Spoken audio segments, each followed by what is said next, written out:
Hi, I'm Xenowave, and today I'm going to show you how I made this sound.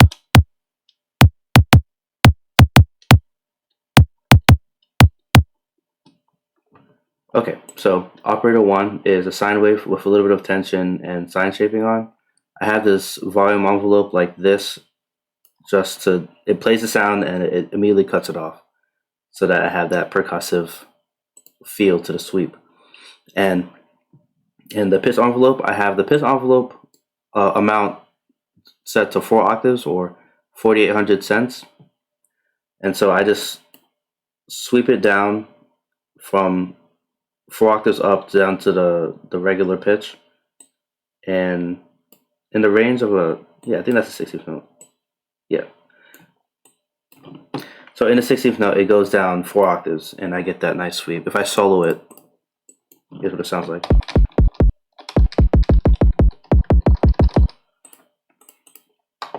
And that's it for operator 1.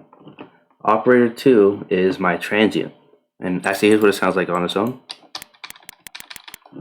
So usually I would use white noise for a transient, but I found it easier to just kind of draw in whatever and fine tune that to my liking.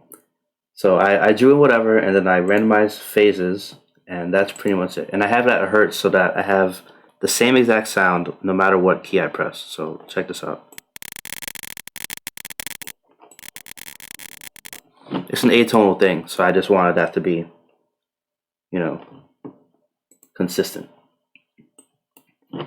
And I have the volume envelope like this so I can get the right amount of, just the right timbre out of the sound, because if I change it any further, it'll sound different. So like here's what it sounds like here or here. So this is better to keep it like this. And I have a pitch sweep going from 4 octaves above the regular pitch all the way down to 4 octaves below the regular pitch, because I have this pitch envelope up to 4 octaves again. And yeah, so if I actually play this together without the filtering, you can start to hear the kick come together. So let's move on to operator 3. Operator 3 is actually a copy of operator 1. But what I did in operator 3 was actually put it at 230 hertz. It's an arbitrary value. I just thought this sounded the best. And the point of this was to actually distort together with operator 2, the transient, just to kind of form the transient some more. Because when you distort a low frequency with a high frequency, you can get other timbres a lot easier, to keep it simple. So yeah, this is just the same as operator 1, but notice how I have the volume at around 55%, because this will change. So if I solo filter 1, not filter 1, if I solo filter 2, here's what we have. And if I change this,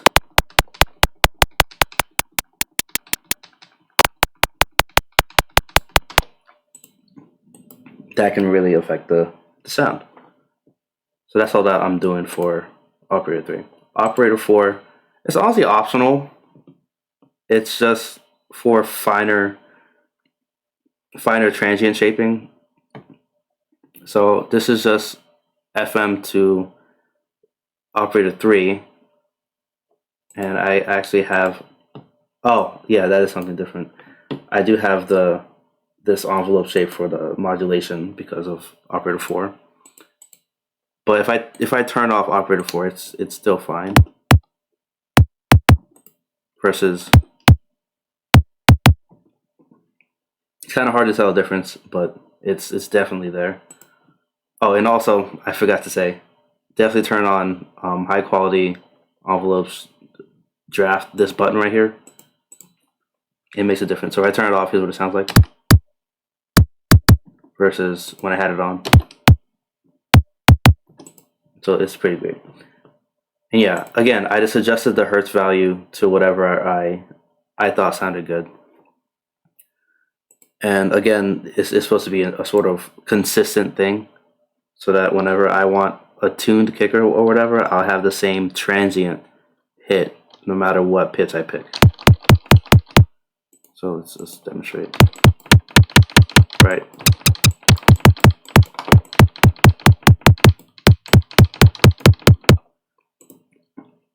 So I just decided on 43.65. So that's it for the operators. So filter 1, I have this for the volume envelope to reinforce that sort of percussive feel. And I have high quality, flat, and triple mode on.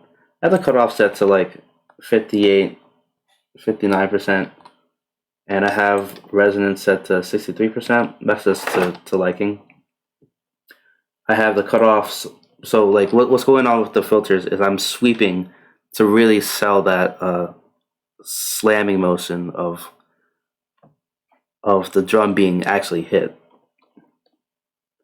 Because I mean it sounds fine with like this, but it's night and day once you get the filtering in.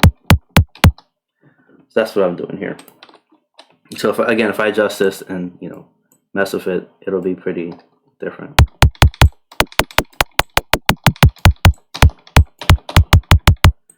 Very handy for getting different types of kicks. Oh, and I have the LFO amount around 58% as well. So yeah, that's what I'm doing with the cutoff. Slamming down this high pass and achieving that sort of realistic-ish hit with just the sweep, by the way. And same thing with resonance. And on top of that, I have the default wave shaping on, but I have the same sort of envelope for the wave shaper mix.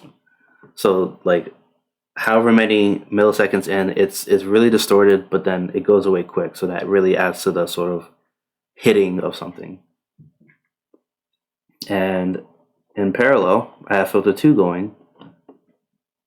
And this is a high shelf on high quality, flat, and triple mode.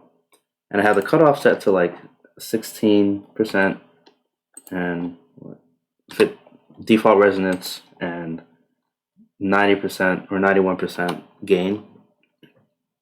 And this is for the transient. This is to get that nice high end of the kick. That's what it sounds like with the filtering versus this. And again, I'm doing the distortion, but for this wave shaper, I just decided to do this. Just get this point over here and turn on wave and adjust it accordingly. And what I'm doing here is I'm sweeping up the cutoff of this high shelf. If I bring out an EQ, actually, any EQ.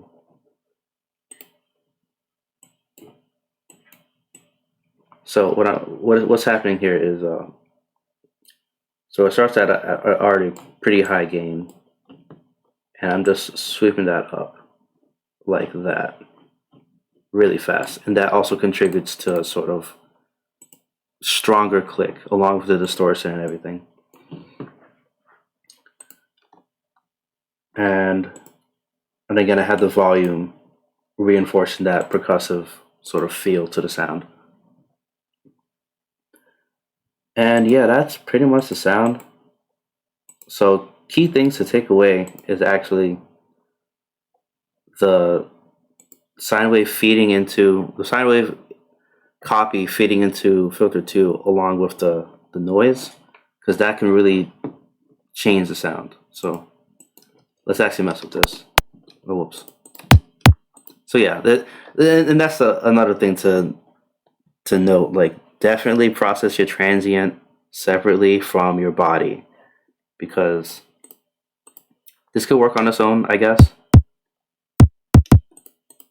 But this, it just feels right, you know. So yeah, let's demonstrate like what happens if I mess with the transient.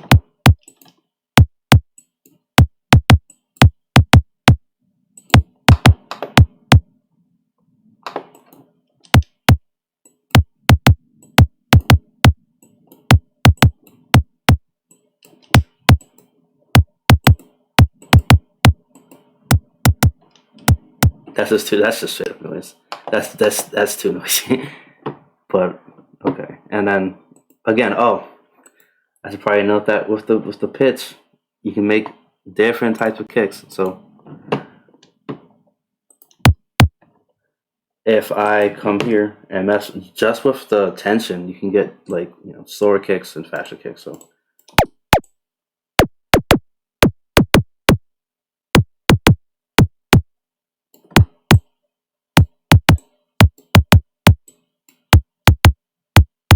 yeah, it did not like with a tension like that. There's a much deeper kick to gain, and you can bring it all the way down and see what it sounds like.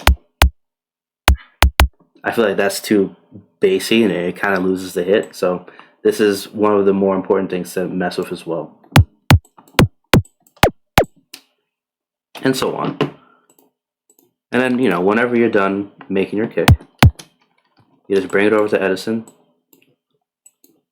I just have mine in the master because this is just a simple project. I always put a wave shaper or some sort of gain control before Edison so that it's not peaking at all when I actually record it. So you open up your Edison, click record, and you just play whichever note you want. And it should turn out just fine. Okay, yeah. It's not bad. And of course, you can just post-process this like no problem. If you want more of anything, if you want more high-end or low-end, I mean, you could also do it in here.